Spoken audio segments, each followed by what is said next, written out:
Money Radio, discussing the business of making and spending money.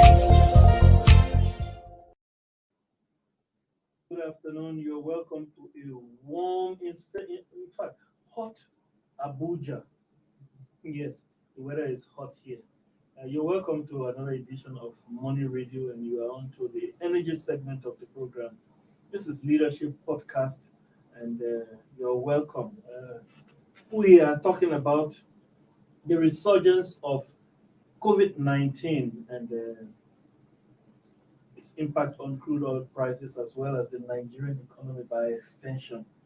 And to discuss that issue today, I have in the studio with me our regular face, our delectable Mr. Anthony Uko. You are welcome. Thank you. Yeah. So let's hit the point. Over the past, in fact, COVID-19 seems not to be going well. Just when you think it is beginning to, the impact is beginning to lessen, then it resurges.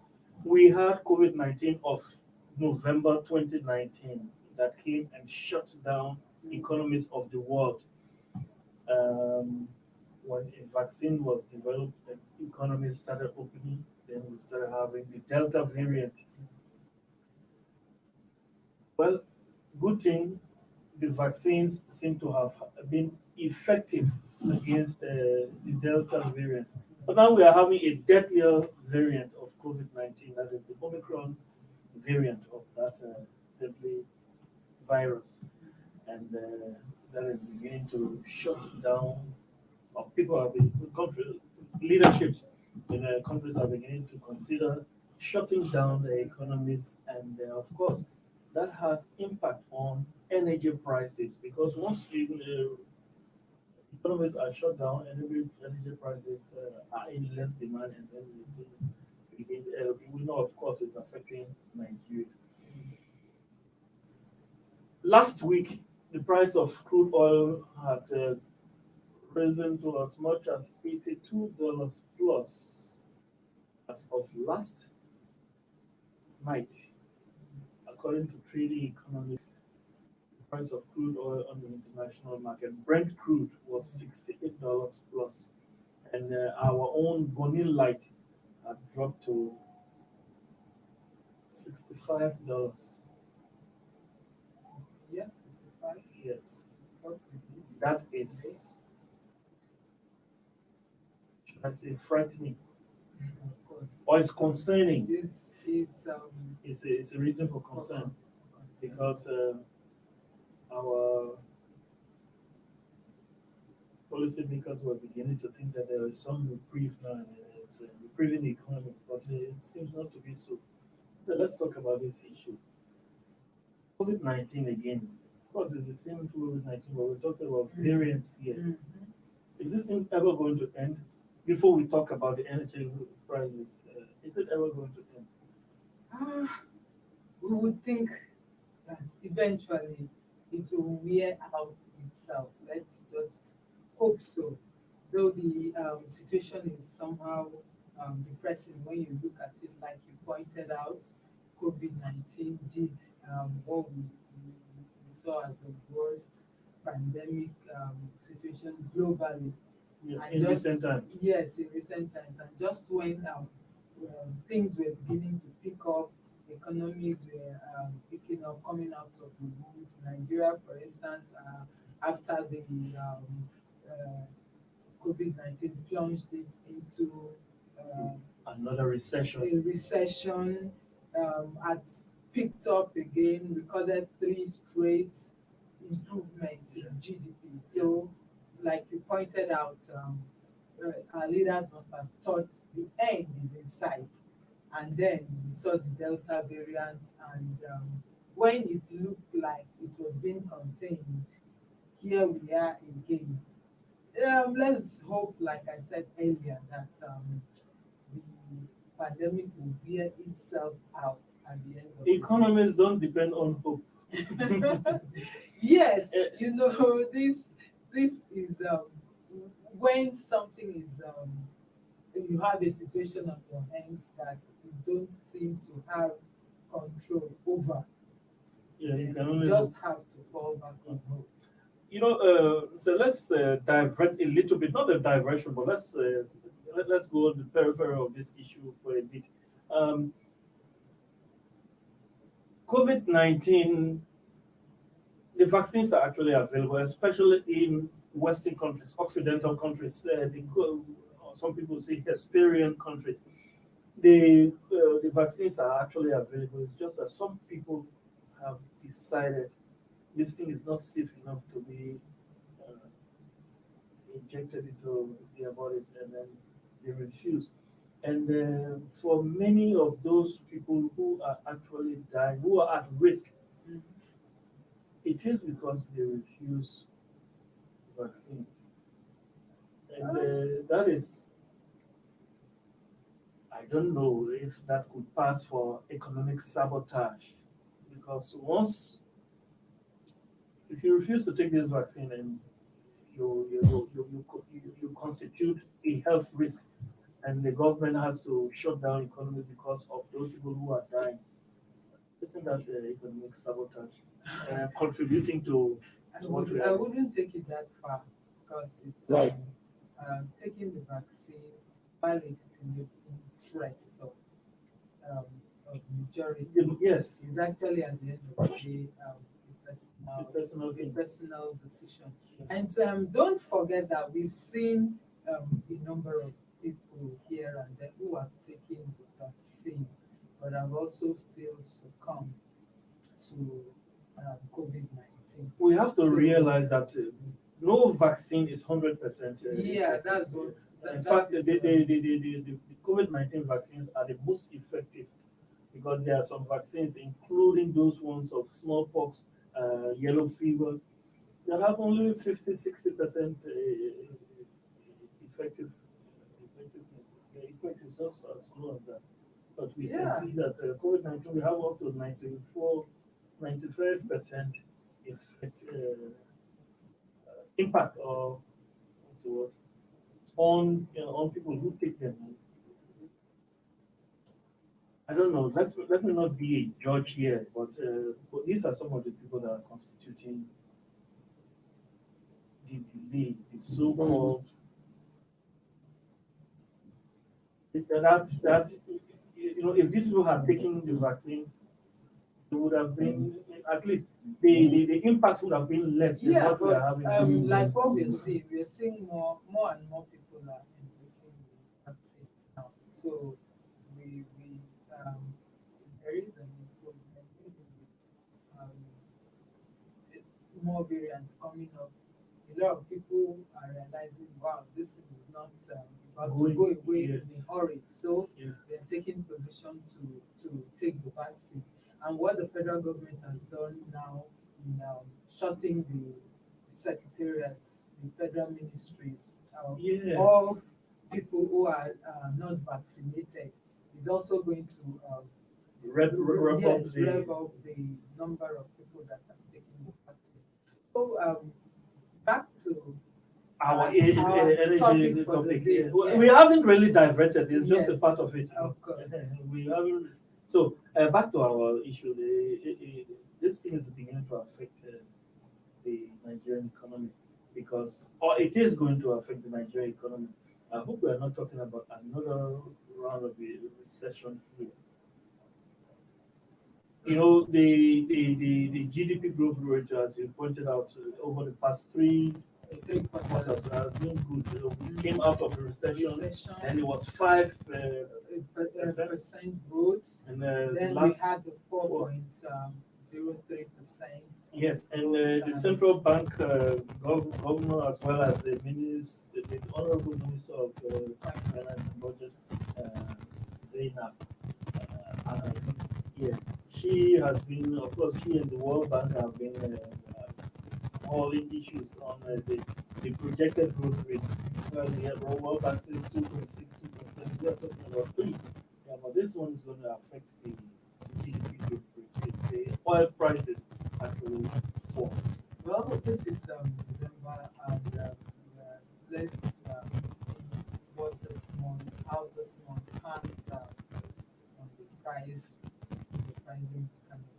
But I think a lot of besides the COVID-19 Omicron variant, I think what it has done is kind of create some form of uncertainty for for traders, the financial market. A lot of people, they are like, oh, this one is here now. So what would the government do? What would policymakers do? Are they going to shut down? Are they going to do another lockdown and all that? And so in the interim, they are now like putting in space prop, kind of pressing the sell button more and more, and that is depressing the prices and all that. That is going to affect the investment in because investors hate uncertainty. Uncertainty, right. It's an issue. It's an issue. It is, especially for Nigeria that still depends on that so much on so much. We haven't made much progress when it comes to economic diversification. Government still depends close to 90% of our foreign currency or foreign reserves on oil. One product. That diversification issue has actually not been. I don't know. That's an issue for another day. But with this Omicron variant now, and the price of oil dropping, and we don't know what. Right now the action of government is at its own level. Where the government has control is where she is actually. But that's why the government is actually exerting her influence, and that is, if you must work with me, that is, if you must be in the civil service, you have to be vaccinated. Yes. That is government's not that was a prerogative. That's its area of control. Yeah. But we find that more people are in the private sector than government. Government. Government does not employ more than 2 billion people. Yes. But we are 112 million Nigerians. And this is just 212 million. And this is just the federal government now. Most of the state governments haven't told the same line. So all around, we still have much more people out there than the federal government. Let's say, pressure on. So, be that as it may, the prices of oil is down, and it's the projection was that oil will hit $100 by December. By this December. Not the human eyes cannot see Of course, the virus. Of course, that is why I said that when it gets to issues that is beyond human control, you just have to follow the hope. Yes. Okay, so that will take a short break and we'll come back. We'll discuss furthermore on the issue. Please stay with us.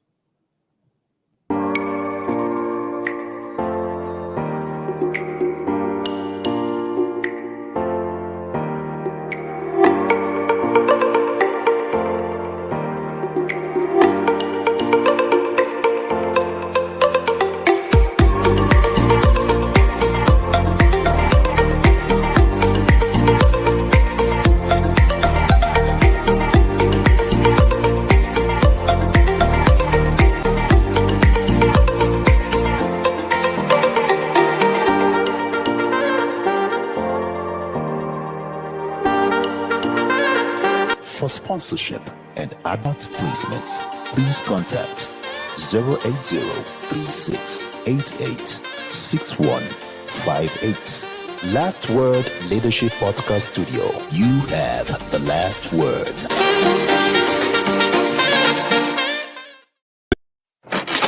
Money Radio, discussing the business of making and spending money.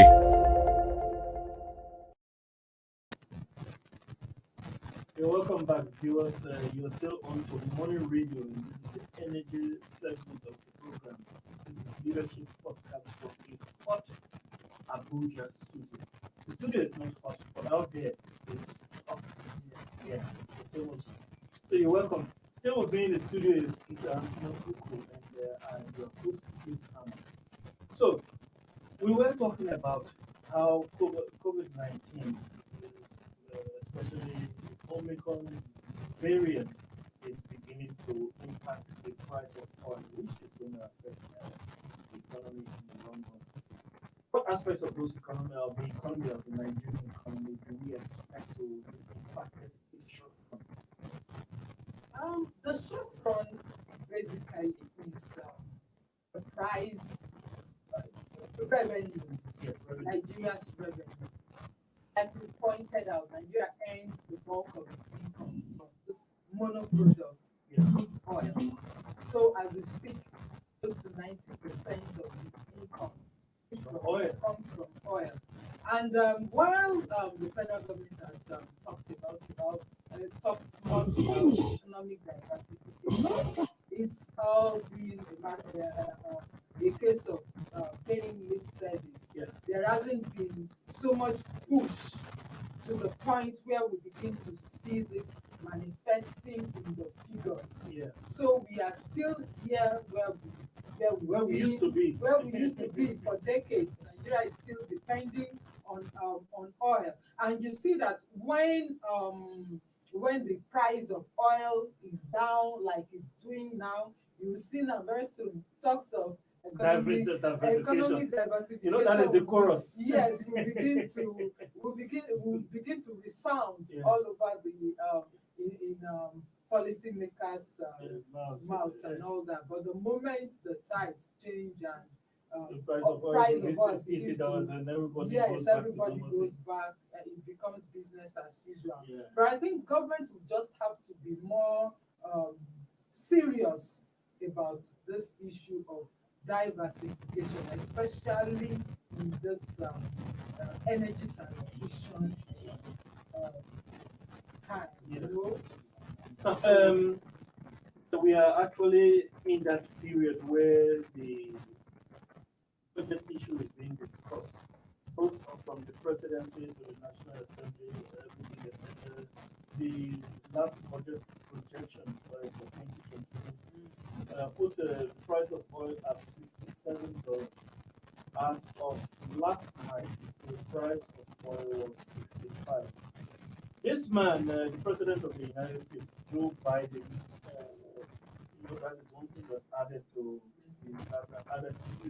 to the fire when he realized that, in his opinion, or in the American people, the price of oil was too high, and he decided to release some of the country's reserves. And that sudden release actually put pressure on the price of oil to falling. These are issues. The budget is being discussed now. The price of oil is a threat. The price of oil is a threat. What goes on there? Yeah, the budget, the parameters we've had for the budget as it concerns oil is basically like $57 per barrel, though the National Assembly was looking at upping it to $60 per barrel. Yeah. And then though that's yet the discussions are still ongoing, and then a projection of 1.88 million barrels per day production output, which going by recent figures, especially for this year, is quite ambitious. Yeah. But of course, what the government has been, the shortfall in output have often been augmented with the higher prices. When the prices are higher, you find out the government is able to realize more, even though the production is not up to what was budgeted. Yeah. But now with this turn, the new trend, we are seeing the price coming down much lower, too low for comfort. Yes. So with this, it begins to put, if the drop persist. Is the National Assembly going to change the oil benchmark? Are they going to Good bring thing it it hasn't down? been passed yet. Yes. So that's an immediate situation for the country's revenue. Yeah. Yeah. Besides the that aspect that you just mentioned, every negative has a bit of positive also. You know, on average, the price of a gallon of petrol, there's this website that collects all of the prices from around the world and gives the average. So as of last week, when the price of oil was still around $82, $83, the price of a liter of gasoline, that is PMS, premium motor spirit, the price of PMS on the international market was around $2.35. But as of last night, it had dropped to $1.97 because of the cost of producing it. The crude oil is now less expensive toward the past 1 week. That's dropping. Now, with Nigeria importing as much as maybe 98% of fuel product or petroleum product. 100%. Okay, that comes from you.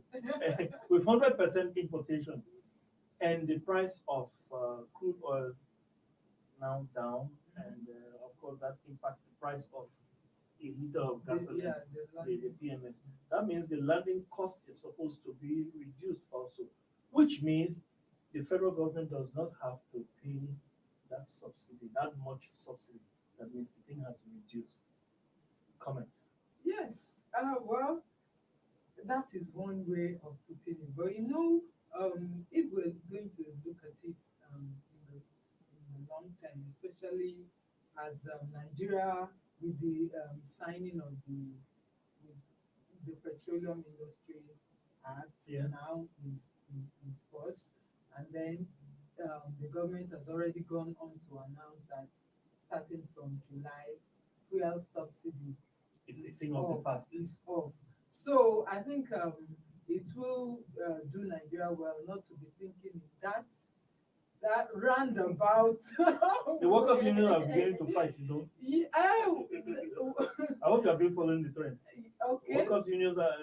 They are, but with this in view, Nigeria wouldn't have to subsidize much, pending as the fuel subsidy regime eventually winds down completely. So, Will the Dangote refinery sell at this 165 naira with the landing cost being, of course, when Dangote refinery comes on board, we won't have anything like landing cost again. there won't be anything like Yes, landing, but there will. it will be more like taking our crude, Yes, especially it will be produced here. Yes, But crude oil is sold it will be sold to Dangote at that international rate. I doubt if it will be sold at that. Remember, NNPC Yes. is in this mix. You're right. NNPC is in this mix. And right from time, NNPC has been setting aside crude. Is that the reason why NNPC Incorporated decided to buy? I wouldn't know. But NNPC has been in the mix for over 40 years now, and getting it out of the way just like that may not have, let's say, a good way for the government. The government still wanted to part of that, a piece of that cake. So NNPC. Why they not bake their own cake? Proactively and took up a stake. Why did they So bake their with own that, cake? let's hope that the crude that is reserved for domestic use can be channeled to Dangote at some Reduced price. yes. And it happens in some parts of the world. In a place like Venezuela, up to recently, the price of a liter of petroleum, a liter of gasoline, petrol, that's how we call it. A liter of petrol was just about 2 cents.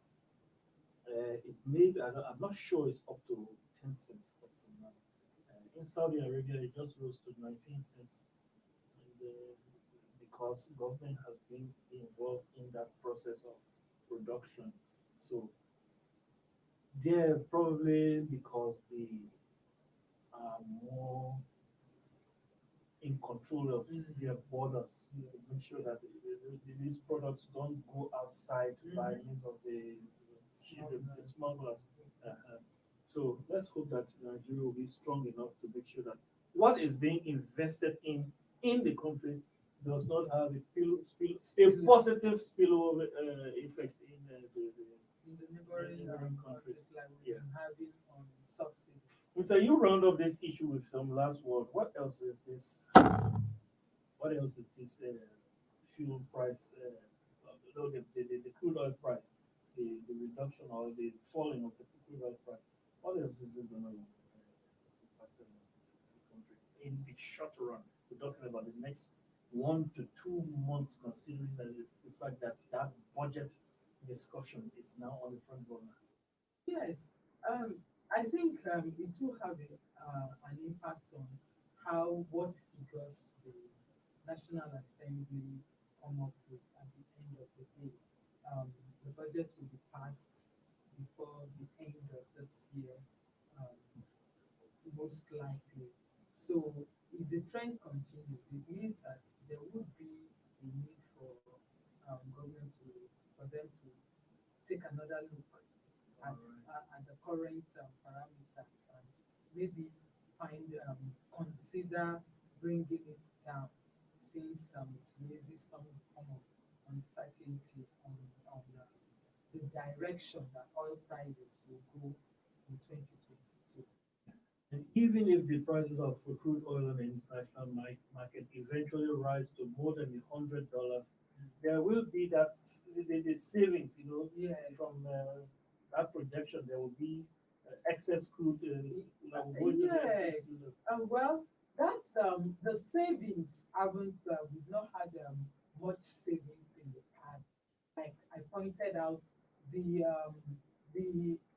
output, we've not gotten to the projected output in a very long time. In fact, for this year, the output was the projection was 1.86 million barrels, but we've had some among the lowest numbers in terms of output.